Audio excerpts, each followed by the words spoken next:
ನಮಸ್ಕಾರ. ಮತ್ತೊಂದು ವಿಷಯ ಮತ್ತೊಂದು ಮಾತು ತಮ್ಮ ಮುಂದೆ ಬಂದು ಕೂತಿದ್ದೀನಿ. ಮಾತು ಪ್ರಾರಂಭಕ್ಕಿಂತ ಮೊದಲು ತಮ್ಮಲ್ಲೆಲ್ಲ ಪ್ರಾರ್ಥನೆ, ಯಾರ್ಯಾರು ನನ್ನ ವಿಡಿಯೋ ನೋಡ್ತಾ ಇದ್ದೀರಾ ದಯಮಾಡಿ ನನ್ನ ಚಾನಲ್ಗೆ ಸಬ್ಸ್ಕ್ರೈಬರ್ಗಳಾಗಿ ಅಂದರೆ ಚಂದಾದಾರರಾಗಿ ಆ ಬಟನ್ ಒತ್ತೋದ್ರ ಮೂಲಕ ಅಂತ ಕೇಳ್ಕೊಳ್ತಾ ಇವತ್ತಿನ ವಿಷಯಕ್ಕೆ ಹೋಗ್ತಾ ಇದ್ದೀನಿ. ಇವತ್ತು ನಾ ತಂದಿರ್ತಕ್ಕಂಥ ವಿಷಯ ಮತ್ತು ಆಡಿರ್ತಕ್ಕಂಥ ಮಾತು ಈ ಹಳೆಯ ವಿಲ್ಗಳನ್ನು ಹೇಗೆ ಸಾಬೀತು ಮಾಡೋದು ಕೋರ್ಟಿನ ಮುಂದೆ ಅನ್ನೋ ವಿಷಯ. ಭಾಳ ಇಂಪಾರ್ಟೆಂಟ್ ವಿಷಯ. ಅದನ್ನು ಮಾತಾಡ್ತೀನಿ. ನಿಮಗೆ ಗೊತ್ತಿದೆ ವಿಲ್ ಅಂದರೆ ಏನು ಅಂತ. ಮರಣ ಶಾಸನ, ಅಂತಿಮ ಇಚ್ಛಾಪತ್ರ, ಗೊತ್ತಾಯ್ತಾ? ಯಾರೋ ವಯಸ್ಸಾದವರು ಅಥವಾ ವಯಸ್ಸಿದ್ದಾಗಲೇ ಒಂದಿಷ್ಟು ತಮ್ಮ ಆಸ್ತಿಯ ವಿಲೇವಾರಿ ಹೇಗಾಗಬೇಕು ಅನ್ನೋದನ್ನು ಒಂದು ಪತ್ರದಲ್ಲಿ ಬರೆದು ಅದನ್ನು ರಿಜಿಸ್ಟ್ರ್ ಮಾಡಿಸಿರ್ತಾರೆ ಅಥವಾ ರಿಜಿಸ್ಟ್ರ್ ಮಾಡಿಸಿರಲ್ಲ. ಯಾವುದೂ ಆಗ್ಬೋದು, ಏನು ತೊಂದರೆ ಇಲ್ಲ, ಯಾವುದು ಕಡ್ಡಾಯ ಅಲ್ಲ. ಆಯಿತಾ? ಒಬ್ಬರ ಹತ್ರ ಕೊಟ್ಟಿರ್ತಾರೆ ಅಥವಾ ಸಬ್ ರಿಜಿಸ್ಟ್ರ್ ಆಫೀಸಲ್ಲಿ ಇರುತ್ತೆ. ಅದು ಅವರ ಮರಣ ನಂತರ ಜಾರಿಗೆ ಬರುತ್ತೆ. ನಿಮಗೆ ಗೊತ್ತಿದೆ. ಮತ್ತು ನಾನು ಇನ್ನೊಂದು ವಿಡಿಯೋ ಮಾಡಿದ್ದೆ, ನಿಮಗೆ ಹೇಳಿದ್ದೆ ಏನಂದರೆ ಈ ವಿಲ್ಗಳನ್ನು ಪ್ರೂವ್ ಮಾಡ್ತಕ್ಕಂಥದ್ದು ಹೇಗೆ ಅಂದರೆ ಪ್ರೂವ್ ಮಾಡ್ತಕ್ಕಂಥ ಹೇಗೆ ಅಂದರೆ ಯಾರು ಅದಕ್ಕೆ ಸಾಕ್ಷಿ ಹಾಕಿರ್ತಾರೆ, ಅಟೆಸ್ಟಿಂಗ್ ವಿಟ್ನೆಸ್ ಅಂತ ಕರಿತೀವಿ, ಅವ್ರನ್ನ ಕೋರ್ಟಿನ ಮುಂದೆ ಕರ್ಕೊಂಬಂದು ಅವತ್ತು ಏನಾಯಿತು, ಎಷ್ಟೊತ್ತಿಗೆ ಬರೆದ್ರು, ಎಷ್ಟೊತ್ತಿಗೆ ಅವ್ರು ಸೈನ್ ಮಾಡಿದ್ರು, ನೀವು ಯಾವಾಗ ಸೈನ್ ಹಾಕಿದ್ರಿ, ಗೊತ್ತಾಯ್ತಾ, ಅವ್ರದ್ದೇ ಸೈನಾ ಅಥವಾ ಹೆಬ್ಬೆಟ್ಟಿನ ಗುರ್ತಾ ಬರೆದವ್ರದ್ದು, ನಿಮಗೂ ಅವ್ರಿಗೂ ಪರಿಚಯ ಏನು ಇತ್ಯಾದಿಗಳನ್ನು ಅಂದರೆ ಎಕ್ಸಿಕ್ಯೂಷನ್, ಆ ಒಂದು ವಿಲ್ಲನ್ನು ಬರಿತಕ್ಕಂಥದ್ದು ಮತ್ತು ಸೈನ್ ಮಾಡ್ತಕ್ಕಂಥ ಅಥವಾ ಹೆಬ್ಬೆಟ್ಟು ಹಾಕ್ತಕ್ಕಂಥ ಕೆಲಸದ ಬಗ್ಗೆ ಮಾತಾಡಬೇಕು ಅಟೆಸ್ಟಿಂಗ್ ವಿಟ್ನೆಸ್ಸು. ಆ ಅಟೆಸ್ಟಿಂಗ್ ವಿಟ್ನೆಸ್ನ ಪರೀಕ್ಷೆ ಮಾಡದೆ, ವಿಚಾರಣೆ ಮಾಡದೆ ಕೋರ್ಟಿನ ಮುಂದೆ ಹಾಗೆಯೇ ವಿಲ್ನ ಪ್ರೂವ್ ಮಾಡೋಕ್ಕೆ ಹೋಗೋದಿಲ್ಲ. ಇದು ನಿಮ್ಗೆ ಗೊತ್ತಿದೆ. ಆಯಿತಾ?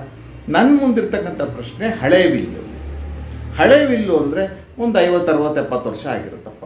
ಏನಾಗಿದೆ ನಿಮಗೆ ಗೊತ್ತಿದೆ. 70 ವರ್ಷ ಅಂದರೆ ವಿಲ್ ಬರೆದವ್ರಂತೂ ಇರೋದೇ ಇಲ್ಲ. ಯಾಕಂದರೆ ವಿಲ್ ಬರೋರು ಇದ್ದರೆ ಜಾರಿಗೆ ಬರಲ್ಲ. ಅದು ವಿಲ್ ಬರೆದವ್ರು ತೀರು ಹೋದ್ಮೇಲೆ ಜಾರಿಗೆ ಬರುತ್ತೆ. ಆಯಿತಾ?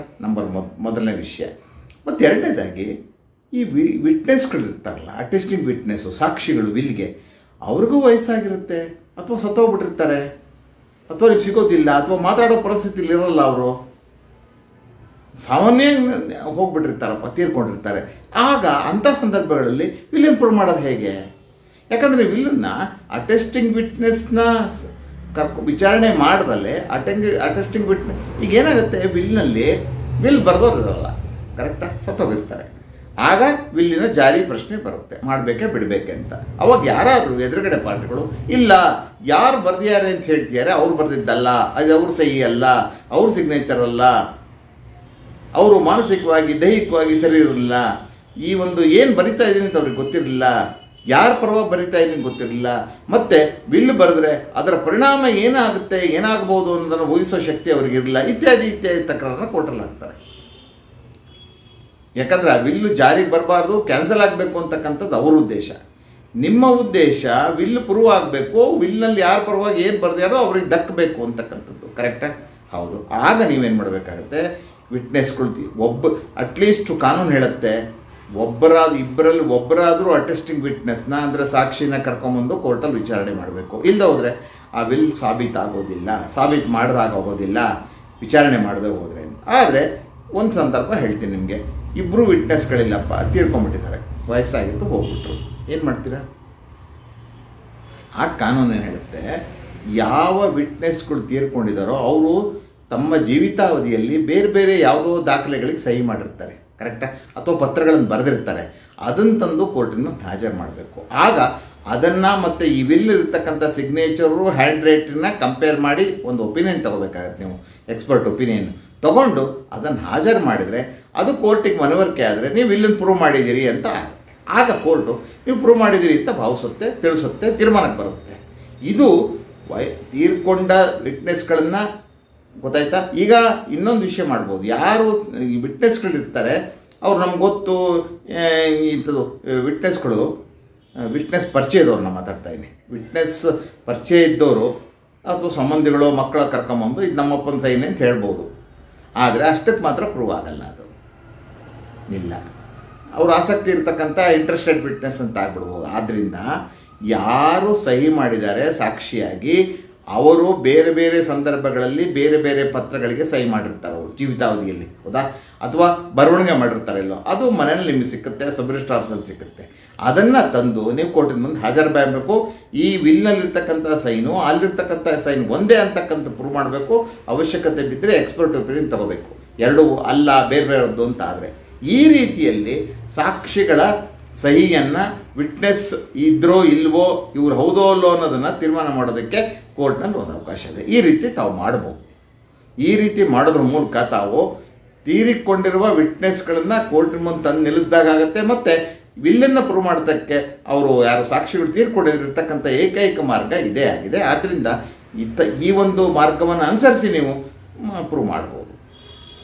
ಯಾಕಂದರೆ ಕೋರ್ಟಿಗೆ ಏನಂದರೆ ಅವಕಾಶ ಏನಂದರೆ, ಕೋರ್ಟಿನ ಮುಂದೆ ಇದ್ದಾಗ ವಿಟ್ನೆಸ್ಗಳು ತೀರ್ಕೊಂಡಾಗ ಅವರು ಬರೆದಂಥ ಬರವಣಿಗೆ ಅವ್ರ ಹಿಂದೆಲ್ಲೋ ಎಲ್ಲೋ ಸಹಿ ಮಾಡಿದ್ದಂತಂದು ಕೋರ್ಟಿನ ಮುಂದೆ ಹಾಕಿದರೆ ಇವರೇ ಸೈನ್ ಮಾಡಿದ್ದಾರೆ ಅಂತ ಕೋರ್ಟಿಗೆ ಎಕ್ಸ್ಪರ್ಟ್ ಒಪಿನಿಯನ್ ಕೂಡ ಪರವಾಗಿ ಬಂದರೆ ಆಗ ಕೋರ್ಟು ಈ ವಿಲ್ಲನ್ನು ಒಪ್ಕೊಳ್ಳುತ್ತೆ. ವಿಲ್ ಎಕ್ಸಿಕ್ಯೂಟ್ ಆಗಿದೆ, ಕಾನೂನು ಪ್ರಕಾರ ಅದು ಜಾರಿಗೆ ಬಂದಿದೆ ಅನ್ನುವಂಥ ಒಂದು ತೀರ್ಪನ್ನು ತಮ್ಮ ಪರವಾಗಿ ನೀಡುತ್ತೆ. ಇದು ವಿಲ್ಲನ್ನು ಹಳೆ ವಿಲ್ಗಳನ್ನು ಪ್ರೂವ್ ಮಾಡ್ತಕ್ಕಂಥದ್ದು ಹೇಗೆ ಅಂತ. ಹೊಸ ವಿಲ್ಗಳಾದರೆ ಜೀವಂತ ಇರ್ತಾರೆ, ಮಾಡಿಬಿಡ್ಬೋದು ನೀವು, ಗೊತ್ತಾಯ್ತಾ? ಆಗ ಯಾವುದೇ ಸಮಸ್ಯೆ ಉದ್ಭವ ಆಗಲ್ಲ. ಹಳೆ ವಿಲ್ಗಳಲ್ಲಿ ಈ ಸಮಸ್ಯೆ ಬರುತ್ತೆ. ಆದ್ದರಿಂದ ಇದು ಮಾಡ್ಬೋದು. ಮತ್ತು ಇನ್ನೊಂದು ವಿಷಯ ಈ ಸಂದರ್ಭದಲ್ಲಿ ಇನ್ನೊಂದು ವಿಷಯ ಮತ್ತು ಜ್ಞಾಪಕ ಇಟ್ಕೋಬೇಕು ನೀವು. ಸಪೋಸಿಂಗ್ ಯಾವುದೋ ಹಳೆ ವಿಲ್ ಇದೆ, ಅದರಲ್ಲಿ ಇಬ್ಬರು ವಿಟ್ನೆಸ್ಗಳಿದ್ದಾರೆ, ಅಟೆಸ್ಟಿಂಗ್ ವಿಟ್ನೆಸ್. ಒಬ್ಬರು ತೀರೋಗ್ಬಿಟ್ಟಿದ್ದಾರಪ್ಪ, ಹೌದಾ? ಇನ್ನೊಬ್ರು ಇದ್ದಾರೆ, ಅವ್ರಿಗೆ ತುಂಬ ವಯಸ್ಸಾಗಿದೆ. ಏನು ಮಾಡ್ತೀರಾ? ಆಗ ನೀವು ಟು ಬೈ ದ ಸೇಫ್ ಅವ್ರು ಯಾರು ಬೇಕಾದ್ರೂ ಹೋಗ್ಬಿಡ್ಬೋದು, ಪಾಪ ವಯಸ್ಸಾಗಿರುತ್ತಲ್ಲ. ಆದ್ದರಿಂದ ಅವ್ರದ್ದೊಂದು ಪ್ರಮಾಣ ಪತ್ರ ಮಾಡಿಸಿದ್ರೆ ಭಾಳ ಒಳ್ಳೆಯದು. ನೋಟ್ರಿ ಮುಂದೆ ಕರ್ಕೊಂಡು ಹೋಗಿ ನೋಟ್ರಿಯವರ ರಿಜಿಸ್ಟ್ರಲ್ಲಿ ಸಹಿ ಮಾಡಿಸಿ, ನೋಟ್ರಿ ರಿಜಿಸ್ಟ್ರೇಷನ್ ನಂಬರ್ ಹಾಕಿಸಿ, ನೀವು ಹೌದು ನಾನು ಇಂಥವ್ರ ಮಗ ಇಂಥ ವಿಳಾಸದಲ್ಲಿ ವಾಸವಾಗಿದ್ದೀನಿ, ನನಗಿಷ್ಟು ವಯಸ್ಸಾಗಿದೆ, ಇಂಥ ತಾರೀಕಲ್ಲಿ ನನಗೆ ಇಂಥವ್ರು ಕರೆದ್ರು ಮನೆಗೆ, ಏನು ಅಂತ ಕೇಳಲಾಗಿ ವಿಲ್ ಬರೀತಾ ಇದ್ದೀನಿ, ಅದನ್ನು ಎಕ್ಸಿಕ್ಯೂಟ್ ಮಾಡ್ತಾ ಇದ್ದೀನಿ, ಅದನ್ನು ಜಾರಿಗೆ ತರಬೇಕು ಅಂತಿದೆ, ಗೊತ್ತಾಯ್ತಾ? ಇಂಥವ್ರ ಪರವಾಗಿ ಬರೆದಿದ್ದೀನಿ, ತಾವು ಬನ್ನಿ ಸಾಕ್ಷಿಯಾಗಿ ಸೈನ್ ಮಾಡಬೇಕು ಅಂತ ಹೇಳಿದ್ರು. ಇಷ್ಟೊತ್ತಿಗೆ ನಾ ಹೋದೆ, ಅಷ್ಟೊತ್ತಿಗೆ ಇನ್ನೊಬ್ಬ ಸಾಕ್ಷಿ, ಇನ್ನೊಬ್ಬರು ಎಕ್ಸ್ ಅನ್ನೋರೋ ವೈ ಅನ್ನೋರೋ ಬಂದಿದ್ರವರು. ಇವರು ಯಾರು ಬರೆದ್ರು ಪತ್ರವನ್ನು ಅವ್ರು ಓದಿ ಹೇಳಿದರು, ಸರಿ ಇದೆ ಅಂತ ಹೇಳಿದರು. ಆಗ ಅವ್ರು ಯಾರು ಬರೆದಿಯಾರೋ ಅವ್ರು ಸಹಿ ಹಾಕಿದ್ರು ಅಥವಾ ಹೆಬ್ಬೆಟ್ಟಿನ ಗುರುತು ಹಾಕಿದ್ರು.